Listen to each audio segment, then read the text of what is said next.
우리는 원어민으로서 모국어를 못 알아들으면 상대방 탓을 합니다. 그래서 정확히 말해봐, 똑똑히 말해봐, 천천히 말해봐, 못 알아듣겠다 하면서 짜증을 낼 수 있어요. 나는 이미 알고 있는데, 나는 마스터인데 네가 잘못한 거야 라는 거죠. 다시 말하면 인풋의 문제인 거지.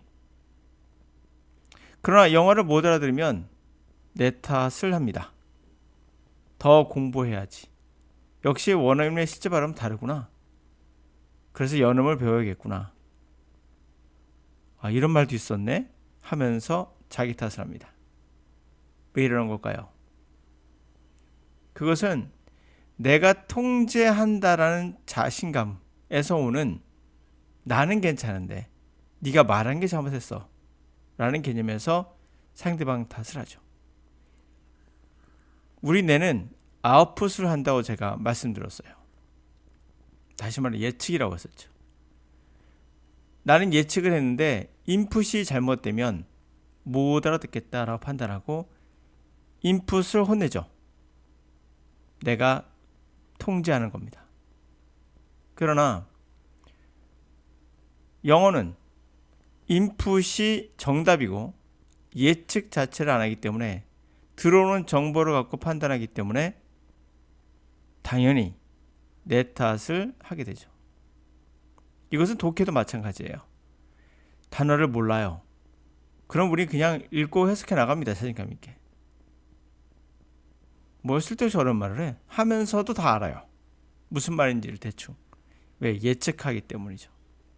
그러나 영어는 단어를 모르면 해석 자체는 못합니다. 자, 왜 그런 걸까요? 그것은 들어오는 정보를 내가 통제 못하기 때문에.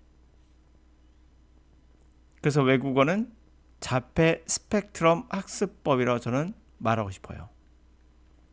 열이 배우고 있는 문법이나 단어 암기는 자폐 스펙트럼의 학습법이에요.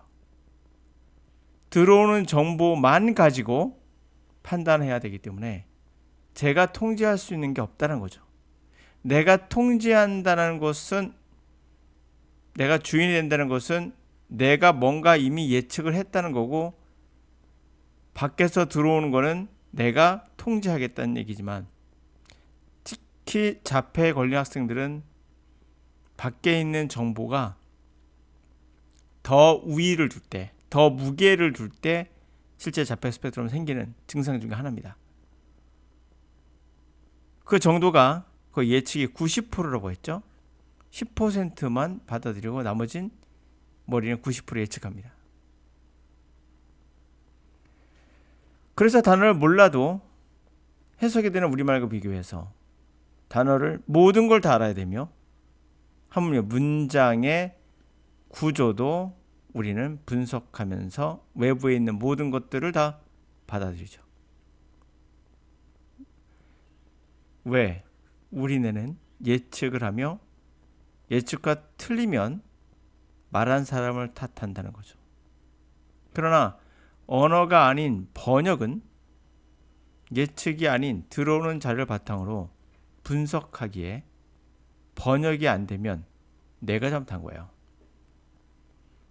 또는 단어를 몰라서, 구조나 문법을 몰라서, 그러니 네 탓이 되는 겁니다. 그래서 나오는 결과는 노력이 부족해서라는 말을 하게 되죠.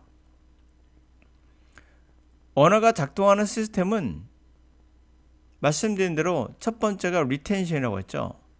정보를 보유하고 이걸 통해서 미래를 예측하는 프로텐션, 미래지향적인 이 과정을 겪는다고 했어요. 우리 뇌가 작동하는 방식이거든요. 그러나 여름이 하고 있는 것은 리텐션만 하는 거예요. 그래서 단어를 모르면 안 되겠죠. 구조나 문법을 모르면 당연히 안 되겠죠. 라는 생각을 하게 되죠. 그러면 여러분들은 내 탓을 하게 됩니다.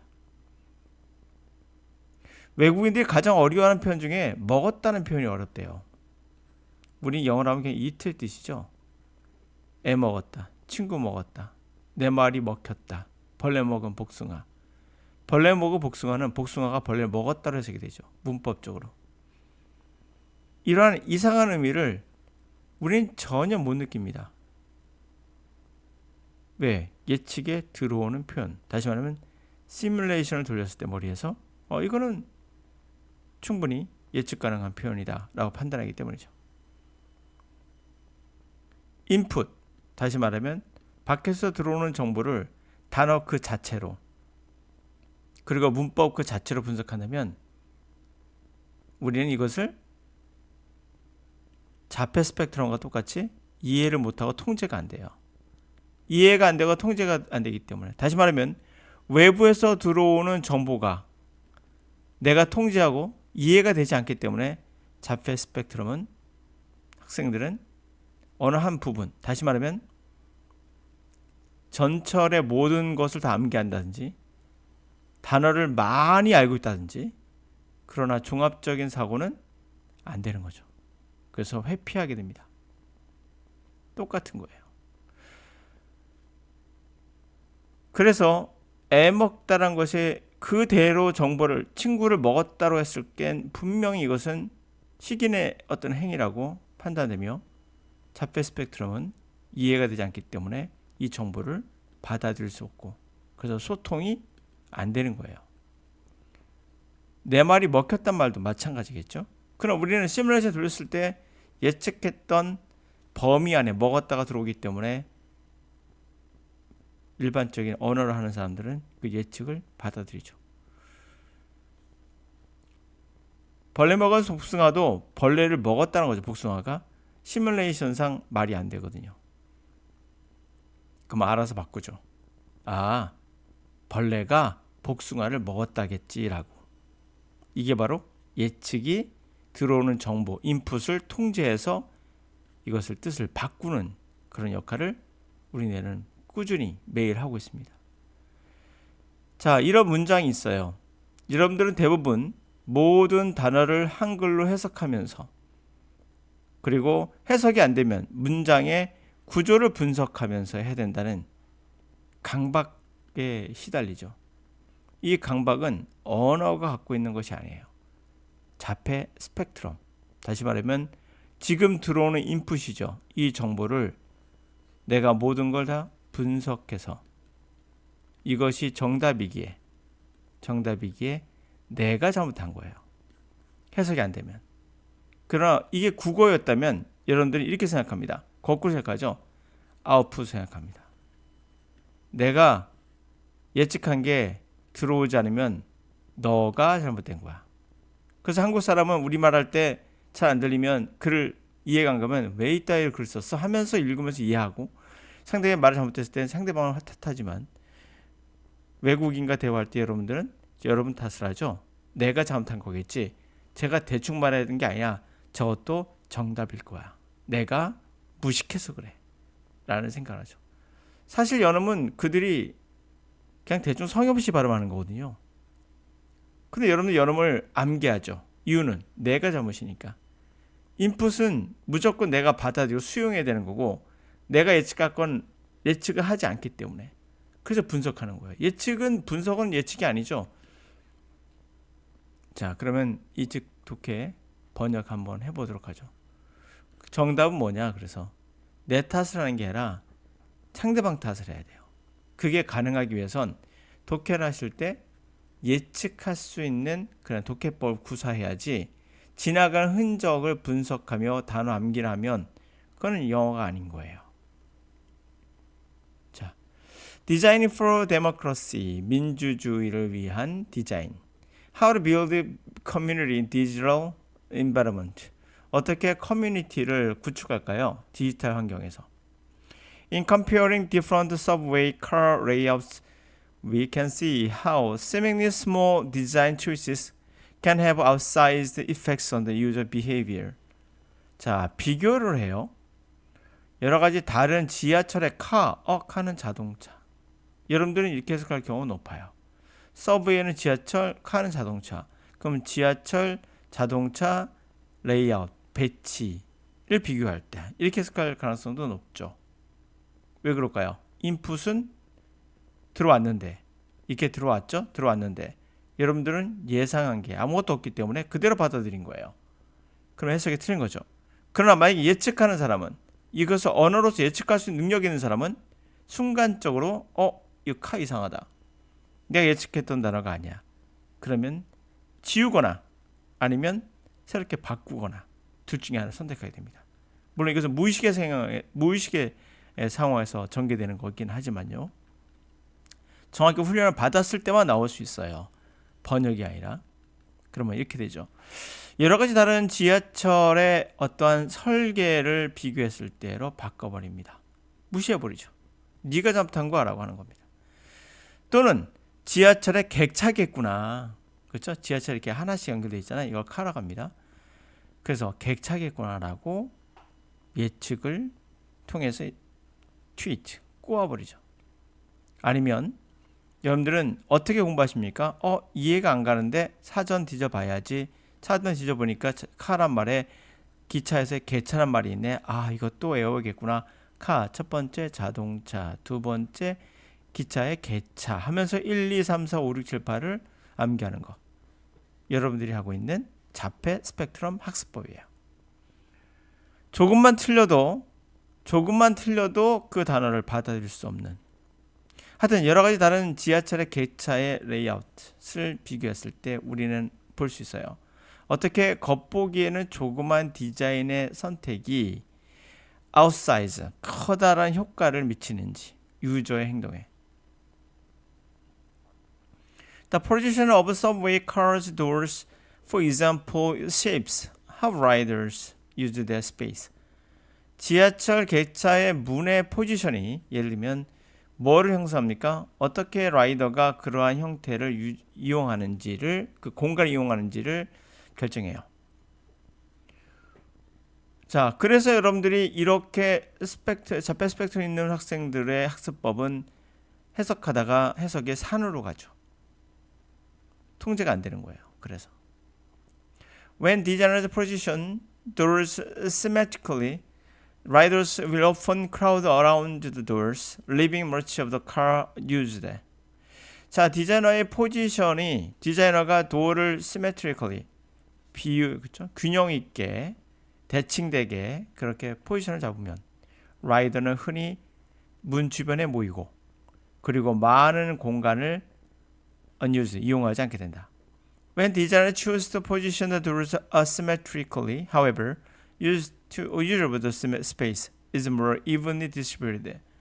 자, 근데 디자이너가 도어의 포지션을 asymmetry, 비대칭이 되게 한다면 그러나 그 공간의 이용은 좀 더 균일하게 분배될 것이다. 자, 그래서 passengers can enter and exit car more efficiently. 그래서 승객들은 들어가고 나갈 때 차를 그 객실을 좀 더 효율적으로 하게 된다. In these cases, the affordability of both layout are the same. Riders in both environments are afforded the opportunity to use a whole space of car to sit, stand, and ride. 이 affordance도 마찬가지예요.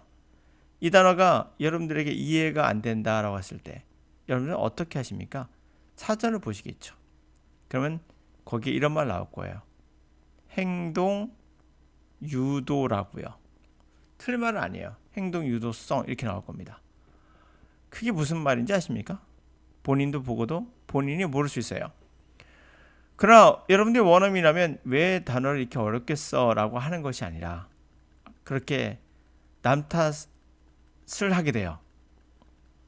자, 남 탓을 해야 됩니다. 그럼 여러분들이 자의적으로 내가 통제하겠어 하면서 바꿉니다. afford는 뭐죠? 뭐뭐에게 할 여유를 주다. 뭐뭐에게 뭐뭐 할 공간을 주다. 뭘 제공한다는 개념이에요. 그러니까 이러한 경우에는 두 레이아웃이 뭔가 할 수 있게 해주는 거예요. 이 두 개의 설계가 할 수 있게 해주는 것은 같아요. 뭔가를 할 수 있게 해주는 건 라이더는 두 환경에서 기회를 제공받은 거죠. 전체 공간을 카의 전체 공간을 이용할 수 있도록. 그렇죠? 할 수 있게 해준 건 다 갖고 다 이용할 수 있어요. 앉거나 서거나 뭐 타거나 기타 등등 다 공간을. 그러나 어때요? By changing location of doors, designers can reshape the rider perception of the shape while influence how and whether riders take advantage of this affordance. 그러나 어떻습니까? 그러한 문의 위치를 바꾸는 것으로써 디자이너는 다시 라이더의 지각을 다시 만들어낼 수 있어요. 그 공간에 대한.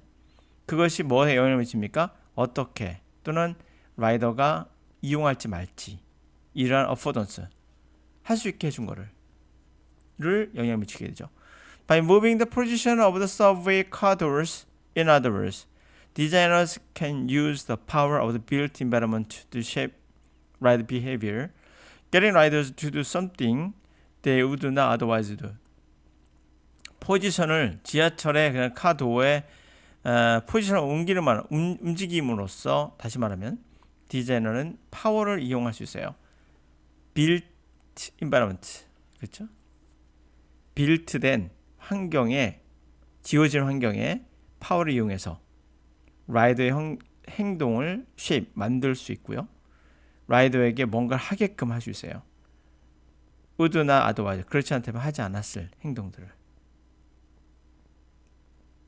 자, 이렇게 해서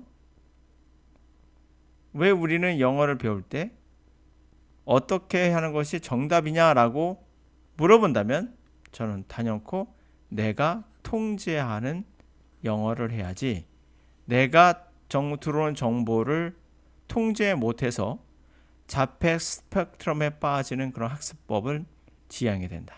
바로 단어 암기, 그리고 구문 독해, 말은 직도직해라고 하면서 실제로는 순서대로 하는 번역.